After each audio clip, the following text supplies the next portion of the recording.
साथियों नमस्कार, मैं दिनेश कुमार सिंह आज एक नए विषय के साथ आपके सम्मुख उपस्थित हूं और विषय है प्रधान को पद से हटाया जाना या किसी सदस्य को पद से हटाया जाना या भूमि प्रबंधक समिति के सदस्य को पद से हटाया जाना। इस विषय पर आज हम विस्तार से चर्चा करेंगे। साथियों, मेरे YouTube चैनल में आप सबका हार्दिक अभिनंदन और स्वागत है। अगर अभी तक मेरे चैनल को सब्सक्राइब ना किया हो तो अनुरोध है कि सब्सक्राइब कर लें, फॉलो करते रहें और वीडियोस को शेयर करते रहें, जिससे दूसरे सभी लोगों को भी इस तरह की जानकारियां मिलती रहें। साथियों, मैंने एक वीडियो डिटेल में बनाया था, वो मेरे इसी चैनल पर उपलब्ध है, उसका लिंक मैं डिस्क्रिप्शन में दूंगा। और वह था प्रधान को ग्राम सभा के सदस्यों द्वारा अविश्वास प्रस्ताव की नोटिस देकर उपस्थित एवं मतदान करने वाले 2/3 सदस्यों के द्वारा पद से हटाया जाना। उसका पूरा नोटिस देने से लेकर के पद के हटाए जाने तक की डिटेल्ड प्रक्रिया क्या है, कितने लोगों के नोटिस पर हस्ताक्षर होने चाहिए और कितने लोग मतदान में जो उपस्थित हैं मतदान करें, जो प्रस्ताव के पक्ष में करें तब हटेगा, ये सारी जानकारी उस वीडियो में आपको मिल जाएगी। आज हम उस पर चर्चा नहीं करेंगे। आज हम चर्चा करेंगे दूसरे तरीके पर प्रधान को हटाए जाने की, और वह शिकायती प्रार्थना पत्र दे करके, अगर सही शिकायत है, तथ्यों के साथ शिकायत है, तो कैसे प्रधान को हटाया जा सकता है। साथियों, उत्तर प्रदेश पंचायती राज अधिनियम की धारा 95(6) में यह प्राविधान किया गया है कि ग्राम पंचायत के प्रधान को या किसी सदस्य को या किसी भूमि प्रबंधक समिति के सदस्य को हटाया जा सकता है। कब हटाया जा सकता है? यदि वह ग्राम पंचायत की समितियों की या ग्राम पंचायत की या ग्राम की भूमि प्रबंधक समिति की 3 बैठकों में बिना पर्याप्त के 3 से अधिक बैठकों में बिना पर्याप्त कारण के अनुपस्थिति रहे। बहुत सारे लोग अगर होते हैं, कोई अगर पर्याप्त कारण भी नहीं है और बैठक में भी नहीं आ रहे, इसका मतलब उनकी रुचि गांव पंचायत के कार्यों में नहीं है, या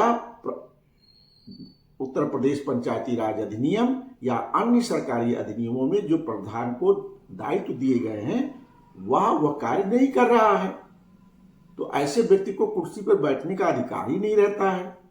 तो ऐसे, क्योंकि वो अगर रुचि होती तो बैठकों में आता और बैठकों में अपनी भूमिका अदा करते, लेकिन अगर ऐसा नहीं कर रहे हैं तो इसमें प्राविधान किया गया है 95(6)(1) में कि उसे इस आधार पर भी हटाया जा सकता है।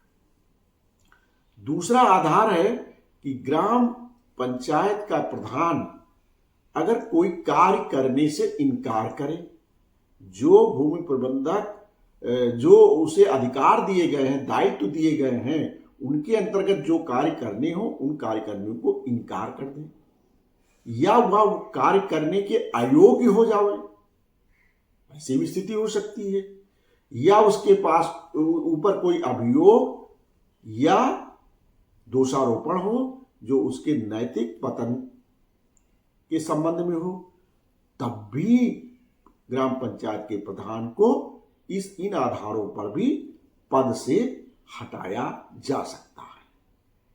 अभी हम चर्चा कर रहे हैं किन किन आधारों पर प्रधान को उसके पद से हटाया जा सकता है। तो यह भी आधार है। राज अधिनियम की धारा 95(6) के 3 में कहा गया है कि अगर किसी ग्राम पंचायत के प्रधान ने अपने पद का दुरुपयोग किया हो या उस प्रधान को जो दायित्व कर्तव्य इस अधिनियम या इसके अंतर्गत बनाए गए नियम में सौंपे गए हैं, उनका निर्वहन करने में लगातार असफल रहा, तब भी उसे इन आधारों पर हटाया जा सकता है। 95(6)(3) की इस धारा में यह भी कहा गया है, अगर उसका इस पद पर बना रहना जनहित में वांछनीय न हो तब भी उसे हटाया जा सकता है। यह भी प्रावधान किया गया है। 95(6)(3) में 3 का एक नई धारा 1998 में जोड़ी गई उपधारा, और उसमें प्रावधान किया गया कि कोई सदस्य जब निर्वाचन में अपना नॉमिनेशन वगैरह करता है तो अगर उसने मिथ्या घोषणा पत्र पर हस्ताक्षर किए हों कि वह अमुक अमुक अनुसूचित जाति या पिछड़ी जाति का सदस्य है और इसका लाभ ले लिया हो मिथ्या घोषणा करके, धारा 11 का की उपधारा 2 में या धारा 12 की उपधारा 5 में आरक्षण का लाभ प्राप्त कर लिया हो मिथ्या घोषणा करके, तो भी उसको ग्राम पंचायत के प्रधान के पद से हटाया जा सकता है। यह प्रावधान धारा 95(6)(3) का में किया गया है। धारा 95(6)(5) में कहा गया है कि अगर गांव का जो प्रधान है वह उत्तर प्रदेश पंचायती राज अधिनियम की धारा 5 का जो विस्तृत रूप से पद के लिए अनर्हताओं के संबंध में चर्चा करती है, प्रावधान करती है कि क्या क्या चीजें होंगी तो वह पद पर चुने जाने के लिए अनर्ह होगा।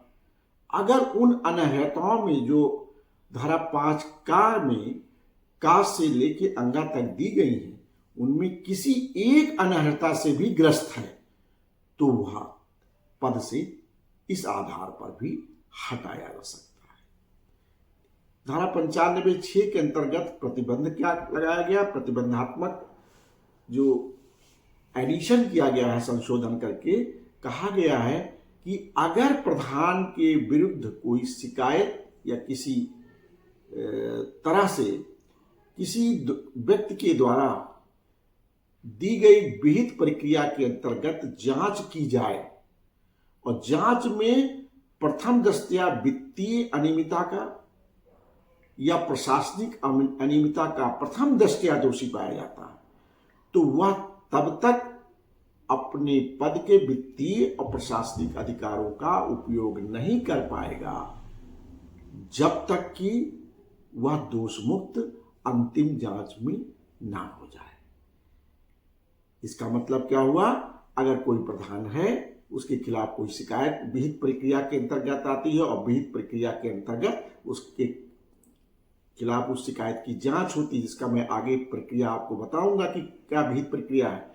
अगर जांच होती, उस जांच प्रारंभिक जांच होती, उस प्रारंभिक जांच में प्रथम दृष्टया उसे वित्तीय अनियमितताओं का या प्रशासनिक अनियमितताओं का दोषी पाया जाता है तो वो प्रधान पद के कर्तव्यों के निर्वहन के लिए वित्तीय और प्रशासनिक अधिकारों का उपयोग नहीं कर सकेगा। इस वित्तीय और प्रशासनिक अधिकारों के उपयोग के लिए एक त्रिस्तरीय समिति बनाई जाएगी और वह त्रिस्तरीय समिति जब तक कि प्रधान अपने विरुद्ध चल रही जांच में अंतिम रूप से जांच हो जाए और दोषी दोष मुक्त हो जाए तब कर पाएगा, लेकिन तब तक यह त्रिस्तरीय समिति वित्तीय प्रशासनिक अधिकारों का उपयोग करेगी। ये प्रतिबंध है। साथियों, इस प्रकार आपने देखा कि प्रधान को अपने पद से किन किन आधारों पर हटाया जा सकता है। तो अभी हमने चर्चा की धारा 95(6) की और प्रधान को हटाए जाने के आधारों की, और 95(6) में अगर प्रारंभिक जांच में प्रधान प्रथम दृष्टया वित्तीय अनियमितताओं और प्रशासनिक अनियमितताओं का दोषी पाया जाता है तो त्रिस्तरीय समिति के गठन की व्यवस्था की गई है जो उसके स्थान पर काम करेगी। ये बता। अब मैं चर्चा करता हूं कि इन आधारों पर हटाए जाने त्रिस्तरीय पंचायत समिति के गठन के लिए कौन अधिकृत है। राज्य सरकार ने अपने यह अधिकार 20 अप्रैल सन 1997 के नोटिफिकेशन के द्वारा जिला अधिकारियों को सौंप दिए। इसका मतलब प्रधान के खिलाफ कार्रवाई करने, त्रिस्तरीय समिति गठित करने का अधिकार जिला अधिकारी में निहित हो गया है। राज्य सरकार के बिहार पे जिलाधिकारी इस कार्य को करेंगे। साथियों, अभी हमने चर्चा की धारा 95(1) और 95(6) की, जिसके अंतर्गत प्रधान को या किसी सदस्य को हटाया जा सकता है। और हमने ये भी आपको बताया हटाए जाने के संबंध में एक प्रक्रिया, विहित प्रक्रिया होगी, उसके अंतर्गत ही पूरी कार्रवाई होगी। इस संबंध में राज्य सरकार ने उत्तर प्रदेश पंचायत राज प्रधानों, उप प्रधानों और सदस्यों को हटाया जाना जांच नियमावली 1997 बनाई है। इस नियमावली के अंतर्गत पूरी प्रक्रिया दी गई है, प्रावधान किए गए हैं कि किस प्रकार से शिकायती प्रार्थना पत्र दिया जाएगा, कैसे जांच होगी, कैसे सुनवाई होगी और कैसे आदेश पारित होंगे, ये पूरी प्रक्रिया दी गई है। तो इस नियमावली के नियम 3 में यह प्रावधान दिया गया है कि शिकायती प्रार्थना पत्र कैसे दिया जाएगा। नियम 3 में क्या कहा गया? सबसे पहले तो ये कहा गया है कि कोई भी व्यक्ति शिकायती प्रार्थना पत्र तैयार करके राज्य सरकार को या उसके द्वारा सशक्त अधिकारी जो है उसको सौंप सकता है। डीपीआरओ या जिलाधिकारी सशक्त अधिकारी हैं, उनको अपनी शिकायत सौंप सकता है। इस शिकायती प्रार्थना पत्र को तैयार करने की प्रक्रिया भी बताई गई है और कहा गया जो शिकायती प्रार्थना पत्र होगा उसके साथ एक शपथ पत्र भी शिकायत को कर्ता को संलग्न करना पड़ेगा, जिसमें शिकायत में जो बातें कही गई है उसका उल्लेख होगा। साथ ही साथ शिकायत में जो आरोप अभियोग लगाए गए हैं, जिन अन्य व्यक्तियों के दावों के आधार पर लगाए गए हैं, उन व्यक्तियों के भी शपथ पत्र संलग्न किए जाएंगे जिनका आपने शिकायती पत्र में उल्लेख किया है। तो अपना स्वयं का शपथ पत्र और उन व्यक्तियों का जिनके आधार पर आप दावा कर रहे हैं कि ये आरोप है, वो भी संलग्न किए जाएंगे। इसके अलावा जो आपके पास दस्तावेज हैं शिकायत के संबंध में, अभियोग के संबंध में, जो भी आरोप लगा रहे हैं, जो भी आपके पास दस्तावेज हैं, उनको भी इसके साथ संलग्न करेंगे। और इस तरह जो शपथ पत्र और स्वयं का और अन्य लोगों का जिनके आधार पर आपने शिकायती पत्र में तथ्य अभियोग लगाए हैं, उनका संलग्न करते हुए और साथ ही साथ जो अन्य दस्तावेज हैं उनको संलग्न करके शिकायत में जो कथन किए गए हैं उनको सीपीसी 1908 के अंतर्गत उनमें जो अभिवचन है उनको सत्यापित कराते हुए आप जो है शिकायती प्रार्थना पत्र तैयार करेंगे। इस तरह तैयार किया गया प्रार्थना पत्र आप सशक्त अधिकारी को सौंप दें। अगर इस तरह नियमों के अंतर्गत प्रार्थना पत्र नहीं दिया गया है तो वह शिकायती पत्र ग्रहण नहीं किया जाएगा।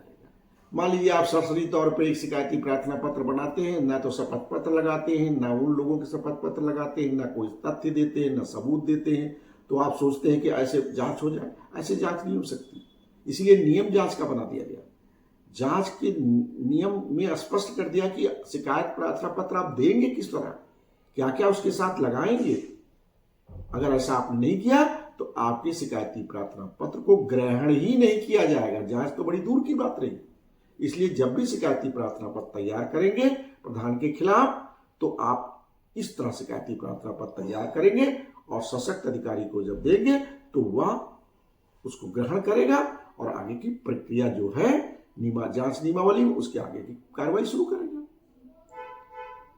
अगर कोई लोक सेवक द्वारा किसी प्रधान के खिलाफ शिकायत की जाती है, लिखित में दिया जाता है कि इस प्रधान ने यह अनियमितता की है या ये गलतियां की या ये कार्य नहीं कर रहे या ये सुन नहीं रहे, ऐसी सब शिकायतें जिनके आधार पर उसे हटाया जा सकता है, उनका उल्लेख करते हुए अगर लोक सेवक ने कोई रिपोर्ट दी है तो ये नियम 3 की प्रक्रिया का पालन करने की आवश्यकता नहीं है।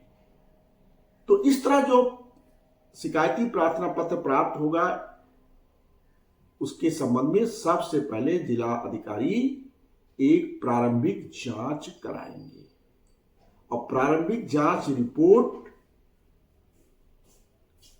जिला पंचायत राज अधिकारी द्वारा तैयार कर जिलाधिकारी को प्रस्तुत की जाएगी।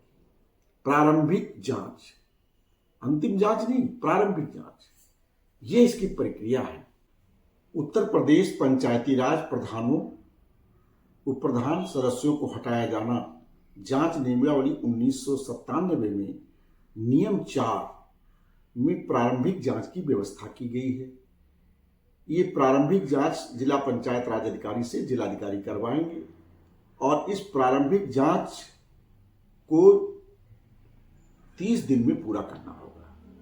देखा यह जाता है कि 30 दिन में प्रारंभिक जांच रिपोर्ट अधिकारी पूरा नहीं करते हैं और जिससे शिकायतकर्ता को बार बार दौड़ना भागना पड़ता है। ये उसकी संवैधानिक बाध्यता है, क्योंकि नियमों में ही व्यवस्था है कि 30 दिन के अंदर प्रारंभिक जांच पूरी करेगा जांच अधिकारी। अगर जिलाधिकारी को लगता है कि जो उसके पास शिकायती प्रार्थना पत्र आया है, उस शिकायती प्रार्थना पत्र में जो बिंदु दिए हैं उसकी सत्यता की जांच औपचारिक जांच से पहले करा ली जाए तो यह प्रारंभिक जांच होगी नियम 4 के अंतर्गत और 30 दिन में प्रारंभिक जांच रिपोर्ट देनी पड़ेगी। साथियों, अगर आपने कोई शिकायत की हो, 30 दिन में प्रारंभिक जांच रिपोर्ट ना दी गई हो, तो आप IGRS पर, मुख्यमंत्री हेल्पलाइन पर उस जांच अधिकारी के खिलाफ भी शिकायत कर सकते हैं कि उसने नियम का पालन नहीं किया, क्योंकि नियम में व्यवस्था है 30 दिन की, और उसके खिलाफ कार्रवाई की भी मांग कर सकते हैं कि नियमों का पालन ना करने के लिए उसके खिलाफ कार्रवाई की जाए। तो इसमें हिचकने की कोई जरूरत नहीं है साथियों। नियम 4 मैंने आपको स्पष्ट कर दिया। तो 30 दिन के अंदर रिपोर्ट, प्रारंभिक जांच रिपोर्ट सौंपी जाएगी।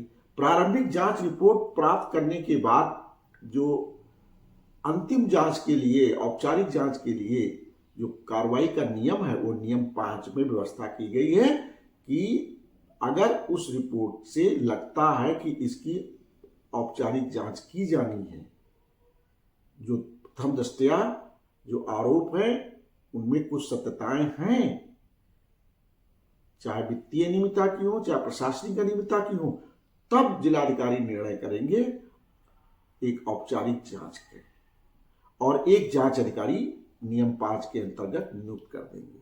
लेकिन यह जांच अधिकारी जो नियम 4 में प्रारंभिक जांच करने वाला अधिकारी है उससे भिन्न होगा, और जब यह करेंगे तो साथ ही साथ 95(6) के अंतर्गत जो वित्तीय अनियमितताओं और प्रशासनिक अनियमितताओं में प्रथम दृष्टया दोषी पाए जाने पर त्रिस्तरीय समिति गठित करने का प्रावधान है, वह त्रिस्तरीय समिति भी साथ ही साथ गठित कर देंगे, जिससे कि वह प्रधान अपने वित्तीय अधिकारों का और प्रशासनिक अधिकारों का जब तक जांच अंतिम न हो जाए और उसे दोष मुक्त न कर दिया जाए तब तक नहीं कर पाएगा। यह त्रिस्तरीय जो है कमेटी गठित होगी। जांच अधिकारी नियुक्त होने के बाद नियमावली में दिए गए प्रक्रिया के अंतर्गत पूरी जांच करेगा और जांच करके अपनी रिपोर्ट नियम 7 के अंतर्गत तैयार करेगा। उसमें क्या क्या उसने जांच की, क्या क्या सबूत इकट्ठे किए, किसकी किसकी सुनवाई की, क्या क्या साक्ष्य लिए, सब अंकित करते हुए अपनी एक रिपोर्ट नियम 7 में पूरा प्रावधान है कैसे तैयार करेगा, उस अनुरूप तैयार करके जिलाधिकारी को सौंप देगा।